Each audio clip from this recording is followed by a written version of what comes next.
Coming up tonight on Sports Extra, once again, the Falcons have found a way to lose, this time to the lowly Jets. We're going to try to get through this together and talk about what went wrong for the Falcons. And Georgia is back in the SEC championship game, also beating Georgia Tech for the 8th straight year this week. What's next for Georgia as Tech also continues to search for some answers? And the college football coaching carousel, it's as crazy as it's ever been. Seriously, you guys know what we're talking about. We've got plenty of opinions on that as well. You worry about injury risk, we won't practice next week. So, you live your life scared of injuries, you know what you get? A very scared team. Same story we've had as far as having field goals over touchdowns. We were able to move the football several times and weren't able to get in the end zone. You can't play good football teams when that happens. So let me get this straight. College football is a mess. The Falcons, they're kind of messy. It's a mess outside because it's that time of the year, but guess what? It is not messy in this studio. We got you. Sports Extra starts now.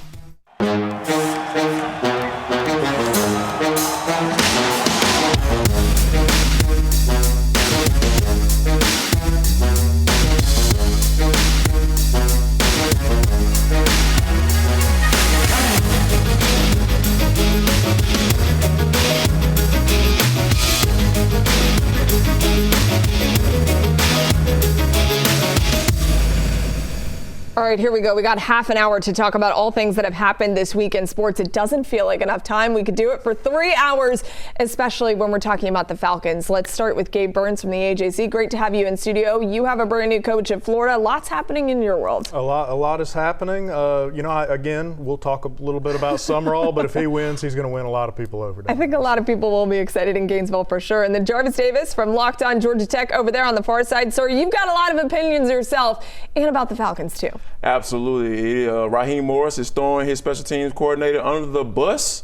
And so we'll see if he still has a job on Monday. Okay, we're going to talk a lot about that. Let's talk about the fact that it does feel like rock bottom for the Falcons. I can't believe I'm saying that because each week we're inching closer to that. But when you lose to a now 3-win Jets team, it looks kind of bad, especially on a last-second field goal is the way that you lost it in regulation. Gabe, what's your instant reaction from this loss? It was another pathetic loss. I add this one to the Panthers game, add this one to the Dolphins game. Yeah. It's inexcusable. This is who you are. You lose to the Jets.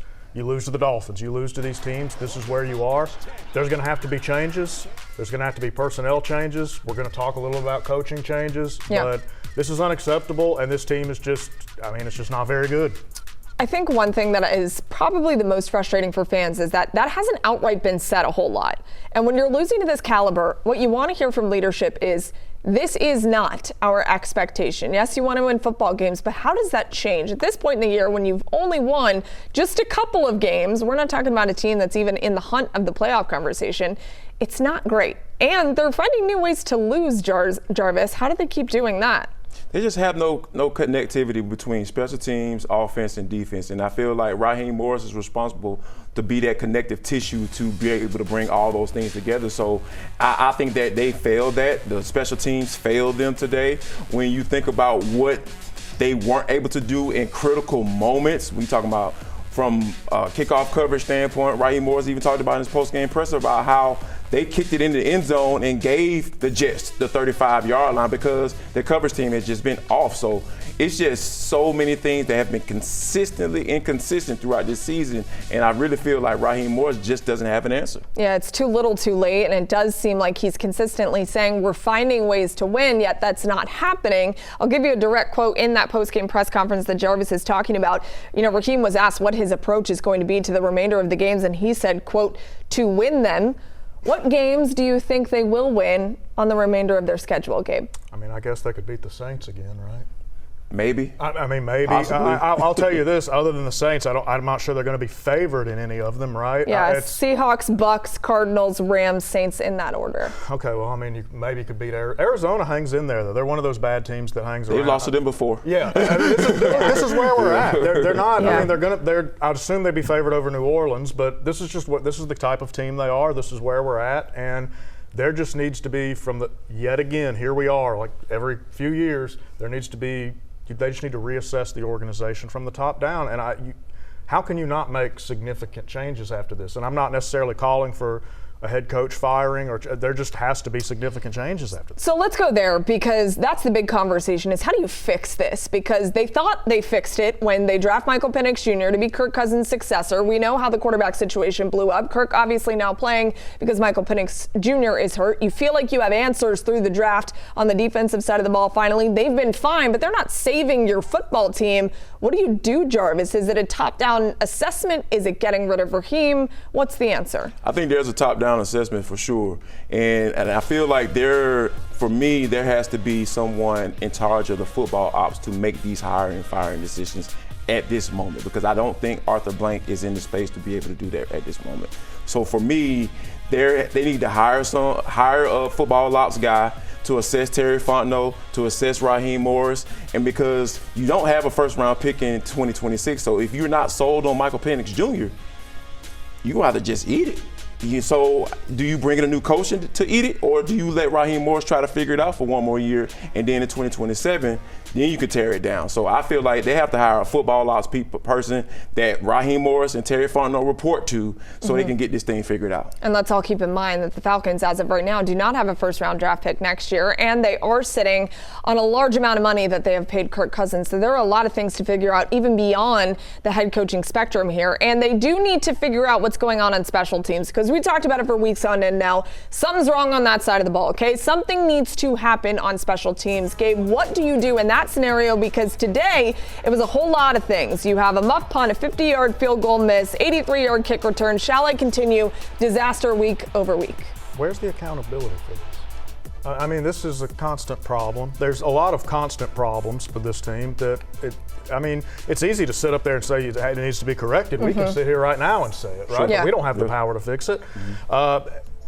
Again, I'm not going to come on here and call for people to be fired necessarily, but this thing needs to be looked at from the top down, and there needs to be significant changes. I don't know if that's going to be this week or if it's going to be after the season, but this is ridiculous. And, we're talking about firing Raheem.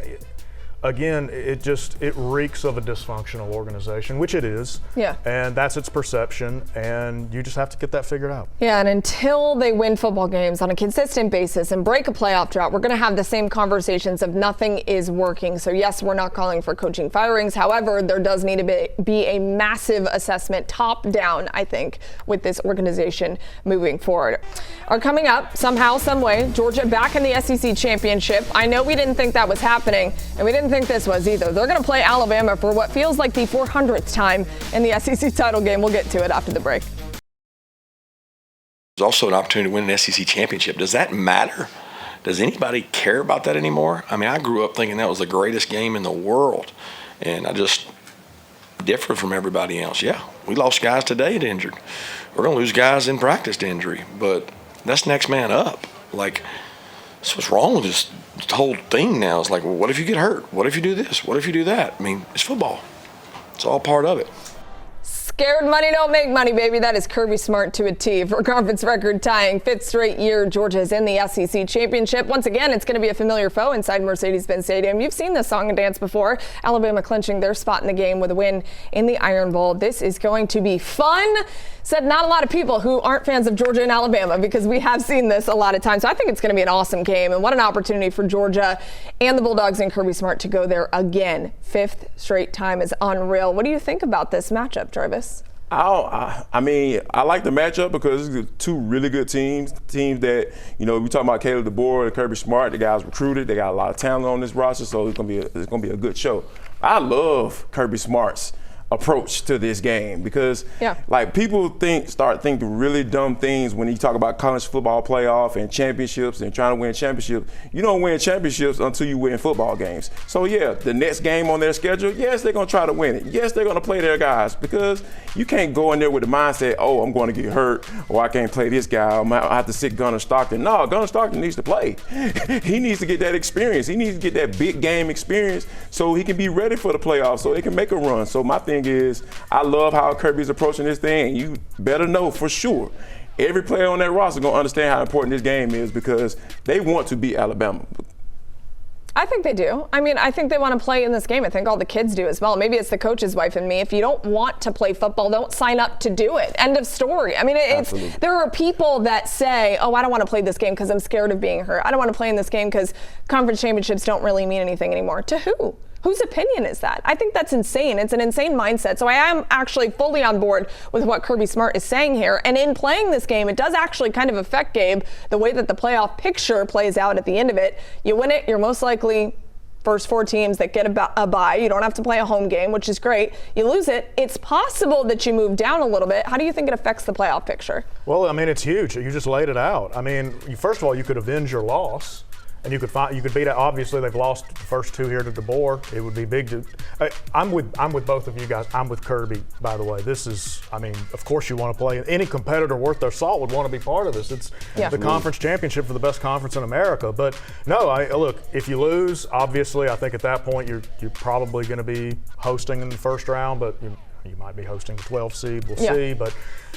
It's gigantic. Georgia's going to want that bye. We're talking about resting guys. Yeah, I mean, it's going to be really important. I know it's a Nick Saban-less Alabama team, but there's something about Alabama and the Benz and Georgia that don't match up very well. So Kirby Smart hoping to avenge that narrative for sure. I know the players are motivated about that. Let's move on to Georgia Tech because they did play this week. I know it doesn't feel like that because Georgia Tech fans are disappointed in the way that their amazing season ended up. What happened to them in the month of November, Jarvis? Because this was a team that had everything in front of them, okay? We're talking about a Heisman hopeful. We're talking about the college football playoff, and then it dissipates in the way that they lost those final 2 games. Well, a lot of people want to put a lot of blame on defensive coordinator Blake Gideon's head, but by looking at it, and my football eyes tell me that there were a lot of non-execution on the defensive side of the football because you saw the way they played against Georgia. They only gave up 16 points to one of the top offenses in the country. So when you think about it from that aspect of, going out there and executing, I feel like the defense failed them. The players failed themselves because, like, when you think about going back to the Pitt game, senior night, there were a lot of seniors that did not play well in that game. So when you have your guys that are supposed to be leaders for your team, establishing something, a class that has done really well and helped Brent Key establish themselves, you have to be able to be in a space where those guys are playing well for you in those big games, and they just didn't do that. Yeah, they showed up against Georgia, and I just kept thinking to myself, if the defense would have done this against Pitt, it might be a totally different conversation. You can't go back, but that's the mindset I was thinking watching that game. And watching that game, you think about Haynes King and how he didn't look like the Haynes King that we know. Gabe, I know that was an unfortunate ending, too, for him in his college career. He still has a bowl game to play on. I'm talking about the regular season with Tech. What an unbelievable quarterback to have played at that university. How do you think that Tech fans should remember Haynes King? Very, very, very fondly. Sure. And one of the most prolific players in Tech history. And you know what? I don't know how many playoff appearances or conference championships or playoff wins are in Tech's future. I know that Haynes and Brent Key are going to be associated with bringing this program out of a very, very dark place, right? Yeah. And, Haynes was kind of looked at as a recruiting bust when he was with Jimbo at A&M. He comes over here, competes for the job, and he winds up one of the best quarterbacks they've ever had. So a world of credit to him. It's an awesome story. He's a great kid. Good for Tech. I wish that, I wish that the defense that had showed up Friday showed up against Pitt for him, but again, a tremendous career. Played out of his mind in so many more games than you can remember the ones where he didn't. And I hope the Tech fans really enjoyed the kind of football player that he was. If I was playing football, I would want somebody like Haynes King on my team. He will put the entire team on his back just to win a football game. Unbelievable career at Georgia Tech. Let's move on to Kennesaw State because, wow, what a story. They won 2 games last year. All of a sudden, they're playing in a Conference USA championship game against Jacksonville State next Friday. Jerry Mack has turned this program around and turned it into something where kids want to go and they think the Owls can be a contender in this thing. What a job Jerry Mack has done, Jarvis. What do you think about the rise of Kennesaw State?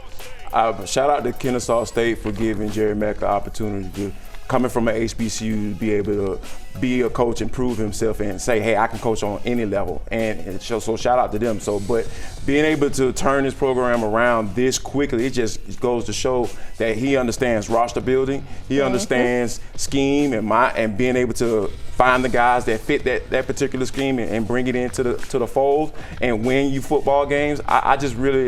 it's hard not to root for a team like that, especially when you got a coach like Coach Matt coming in and doing what he's done at Kennesaw State. It's funny, I said, I don't know why national media members aren't talking about him, and people that love Kennesaw State were tweeting at me saying, shh, Maria, don't tell anybody about them. We need a Mario Odom, their quarterback, to stay, and Jerry Mack. So any quick words about the Owls? What do you think? You know, they started 0-2, I believe. Yeah, and they then sure turned did. It around, like, for a program that was where it was, for you to start 0-2, and obviously the Indiana game, and for you to wind up with this, they put up points. All the credit in the world to them. There's some people paying attention, and they should be, because his name is going to start to be circled in with some of these open jobs. I know that Jerry Mack wants to stick around, but what a job he's done at Kennesaw so far. Coming up outside of Georgia, it's been unbelievably eventful, to say the least, especially in the SEC. These two next to me have a lot of thoughts. We're going to break down the SEC chaos.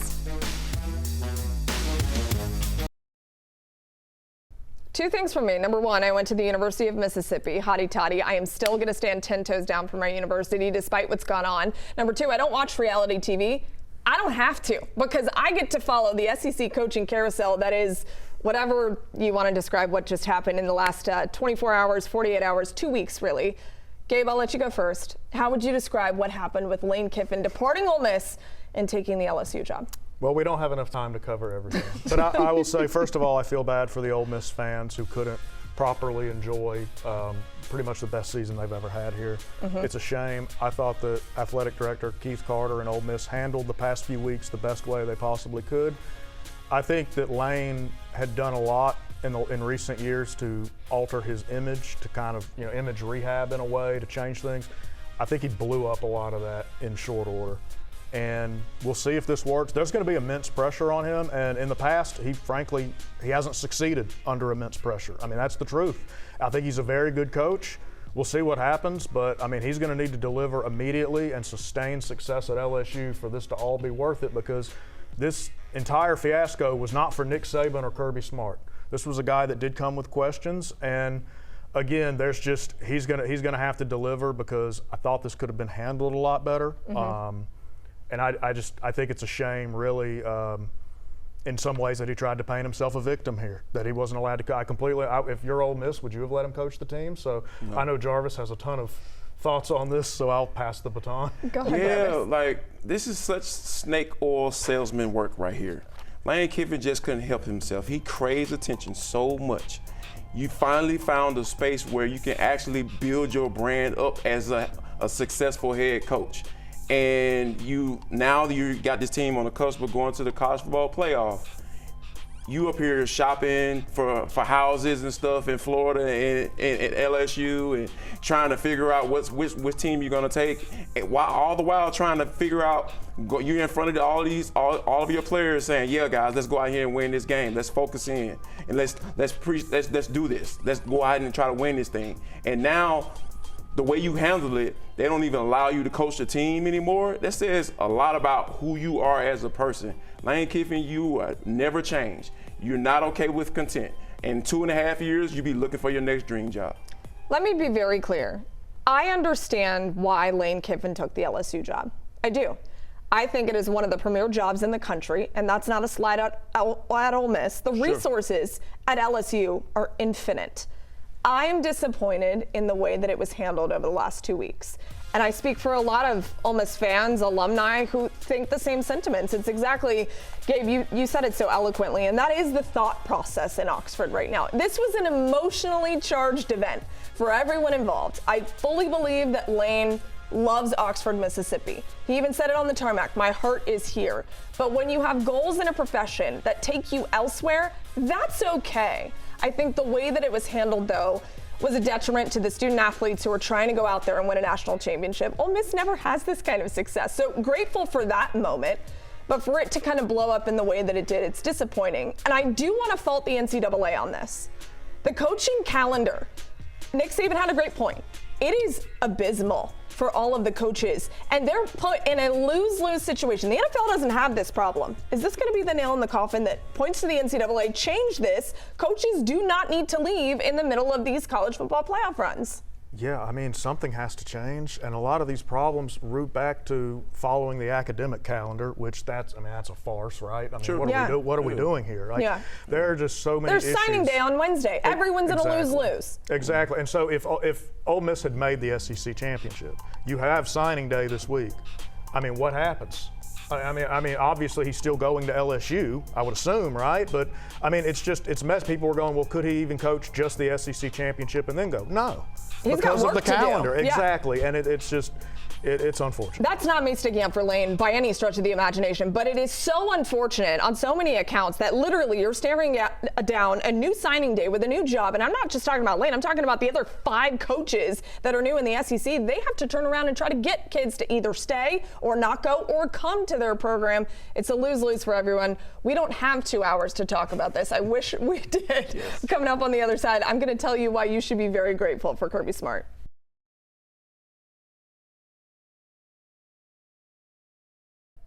Tonight's Maria's Minute is inspired by the chaotic weekend of coaching hires, specifically, of course, in the SEC. 5 new coaches were announced this afternoon, which is nearly 32% of the 16 SEC teams. Georgia, they don't have that problem. Kirby Smart's getting ready to coach in a record 5th consecutive SEC title game. 8 out of the last 9 years, Kirby Smart has coached the Bulldogs in the SEC title game. No one else in the history of college football can say they've done that. Longevity doesn't exist in the sport anymore, yet 10 seasons for Kirby Smart, it honestly feels like a lifetime. And guess what? He's not going anywhere. You might worry about Brent Key being pulled away to bigger opportunities if he continues to win. And the same can be said about Jerry Mack at Kennesaw State, taking a 2-win program, new to FBS and Conference USA play, and turning them into conference title contenders. Trust me, he's getting phone calls. But what Kirby Smart is doing is remarkable, and Georgia fans should enjoy the calm instead of the chaos of the wild, wild west of college football coaching. Guys, enjoy your week. We'll see you from the SEC championship game this weekend.